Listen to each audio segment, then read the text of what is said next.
أنا عايز أسألك سؤال أنت بتسمعه كتير جدًا وأنت عارفه، بس ممكن يكون ما بتستوقفش عليه شوية، هو إيه؟ هو إنك ليه ما بتصلّيش؟ عايزك أنت قبل ما تجاوب قُل في نَفْسك، قُل لنَفْسك كده، أنا فعلًا ليه ما باصلّيش؟ لا تصلي يا ناسي الصلوات قل لي إن الحياة بلا صلاة موت فيا مسكين صلي قل لي لماذا قل لي لماذا قل لي لماذا لا تصلي.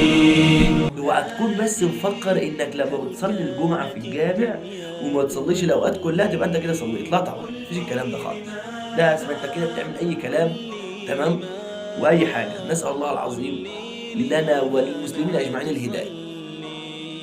فأنت قبل ما تُقف وتقول أنا ما باصلّيش علشان مثلًا والله أنا في ثانوي والدروس كتيرة جدًا، فما فيش وقت والله أصلّي. طب ما هو كان زميلك اللي كان معاك في الدرس صلّى ورجع، ولقيك لسه قاعد زي ما أنت مع صحابك بتتسابق. زميلك برضه هو زميلك، أنت بتقوم الفجر مثلًا، هو قام الفجر وراح صلّى ورجع، صلّى الفجر ورجع وأنت لسه يا دوبك بتغسل وشّك عشان تقعد تذاكر، ليه ما بتصلّيش؟ ليه مش عايز تستمر؟ ليه مش عايز حياتك تبقى مستقيمة؟ ما هي الصلاة هي الاستقامة، صلاتك بتعوّدك الاستقامة، أصلًا أنت عايز تخلّي نَفْسك منضبط في حياتك وعايز تخلّي مواعيدك منضبطة وكل مواعيدك مضبوطة، حافظ على الصلاة. إزاي أحافظ على الصلاة؟ الصلاة لها مواعيد ولها إن الصلاة كانت على المؤمنين كتابًا موقوتا، لها مواقيت ومواعيد محددة. صلاة الضهر خلاص أنهي كل حاجة أروح أصلّي الضهر، فأنت بتحافظ على موعد كل يوم الضهر باروح أصلّي.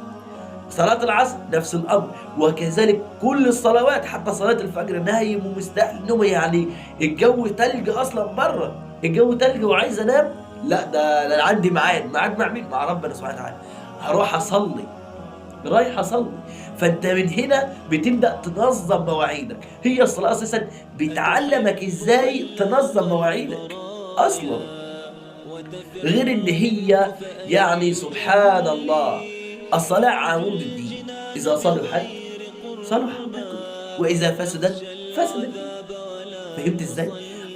العمود الدين لا يقوم بيت إلا بإيه؟ بأسسه، يعني مثلًا أنا عايز أقول لك على حاجة، أنت دلوقتي مثلًا بتبني بيت، هل البيت ده أهو محتاج أساس ومحتاج طوب ومحتاج رملة ومحتاج أسمنت ومحتاج كذا ومحتاج كذا ومحتاج كذا والّا مش محتاج؟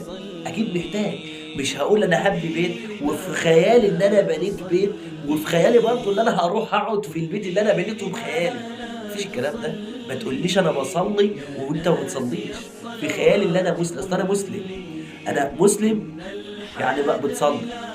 مسلم محافظ على الإسلام، محافظ على إسلامك ومحافظ على صلواتك وأذكارك والحاجات دي كلّها. أنت علشان تنضبط لازم تصلّي، لازم تبدأ تاخد الخطوة، ما تقولش أنا هابدأ إن شاء الله هابدأ صلاة ليوم غد، يا حبيبي مش هتبدأ كده، كده أنت مش هتبدأ، ابدأ دلوقتي. أنا النهارده مثلًا الساعة 10:00 أنا هابدأ صلاة إن شاء الله والضهر، يا باشا قوم صلّي الفجر، قوم اتوضّى كده وصلّي الصبح. تمام، ولمّا ييجي الضهر صلّي، ولمّا ييجي العصر صلّي، أول ما تنضبط أول ما بُص حُط النيّة أنت بس، خلّي نيتك كده في قلبك تمام، اعزم إنك خلاص هابدأ ألتزم، هابدأ أصلّي، هابدأ أحفظ قرآن أو أقرأ قرآن تمام، وهابدأ أستقيم في حياتي، أول ما تحُط النيّة نفّذ. على طول، ما تقولش لسه هاستنى كمان ساعة بس إيه، بعد ما أفطر كده هاقوم أتوضّى لا يا باشا، قوم على طول، صلّي، أول ما ييجي لك في خاطر بالك كده وعزمت إنك هتصلّي، قوم اتوضّى وصلّي، أنت ما تضمنش، ما أنتاش ضامن يا أخوانا، ما إحناش ضامنين إحنا هنعيش لحد إمتى، ما إحناش ضامنين، أنت مش ضامن أصلًا إنك تقدر تكمّل تقوم لحد الباب، لحد باب الأوضة ده. والله ما ضامن، ما حدش ضامن ابدا. ولو سالت اي واحد انت هتموت امتى؟ يقول لك الله اعلم، على طول. فالموت ياتي بغته. ازاي ربنا سبحانه وتعالى ارسل لك حاجات وعمل لك القواعد اللي هي الامتحان، قواعد الامتحان، وعمل لك الاجابه وعمل لك الاسئله، عطاهم لك وانت برضه مصر على انك تبقى فاشل. يعني وتخيل معايا، لو انت رحت المدرسه دلوقتي او الجامعه او ايا كان اللي انت فيه، المرحله اللي انت فيها، قام الاستاذ قال انا هعمل امتحان حالا، قبل ما يشرح وقبل ما يقول اي حاجه، في اول يوم في السنه كده قال لها هعمل امتحان. يا استاذ ده احنا لسه ما خدناش حاجه، هو الامتحان خلاص، هي طلبت معاه امتحان يبقى امتحان، تمام، اعمل امتحان. قام جايب الورقه، حاطط السؤال الاول الاجابه تحتيه وحاطط لك نقط، السؤال الثاني الاجابه تحتيه وحاطط لك نقط، اعطاك الورقه، انت دلوقتي ماسك الورقه فيها السؤال الاول والاجابه والنقط اللي تحت ده، هتنقل الاجابه في الايه، في النقط. لو انت ما نقلتش الاجابه في النقط يبقى انت طالب ايه؟ مم. يبقى طالب ايه؟ مغفل. مغفل وفاشل، وافضل بقى ايه، قول شويه حاجات كده من عندك. فانت ما تبقاش من نوع الطلاب دي، لا. انت ربنا سبحانه وتعالى قال لك ايه؟ صلي، حاضر، صلي علشان ده هينجيك، اقم الصلاه، اذكر الله، اعمل الطاعات، اعمل ابتعد عن المنكرات، كل الحاجات دي كلها، كل ده قائم على انك تبدا بس بالصلاه. انت تبدا بالصلاه كده، ابدا بس استقيم وصلي، وابدا خمس صلوات في جماعه، ابدا الحته دي، وكل المراحل اللي هي النواهي والاوامر وكل الحاجات دي كلها هتجيلك بعدين، هتجيلك واحده واحده بالتدريج كده، واحده واحده واحده واحده على طول. فهمت يا حبيبي؟